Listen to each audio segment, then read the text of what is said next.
আসসালামু আলাইকুম। আজকে দেখাবো ইউটিউবের হিস্টোরি কীভাবে ডিলিট করবেন, অল হিস্টোরি কীভাবে ডিলিট করবেন। তো দেরি না করে চলে যাবেন ইউটিউবের মধ্যে।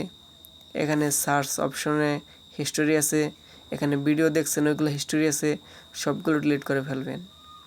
সেটিংয়ের মধ্যে ক্লিক করবেন, ম্যানেজ অল হিস্টোরির মধ্যে ক্লিক করবেন। কিছুক্ষণ লোড নেবে হালকা। ডিসমিস ক্লিক করবেন, ডিলিট টুডে আজকেরগুলো ডিলিট হবে। Delete custom range, delete all time, delete all টাইমের মধ্যে ক্লিক করবেন। ডিলিট অল টাইমের মধ্যে ক্লিক করলে আপনার আগে যত ভিডিও দেখছেন, সার্চ করছেন, সব কিছু একদম এভরিথিং সব কিছু চলে যাবে। ডিলিটের মধ্যে ক্লিক করবেন। গট ইট, একদম ফ্রেশ হয়ে গেছে আপনার। এখন একটা রিফ্রেশ দিবেন। সার্চ অপশনে যান, একটু দেখেন আছে কিনা।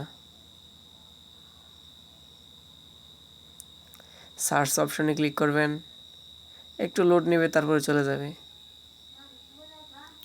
দেখেন চলে গেছে, সার্চ অপশনটা একদম ক্লিয়ার হয়ে গেছে। তো সবাই ভালো থাকবেন, সুস্থ থাকবেন।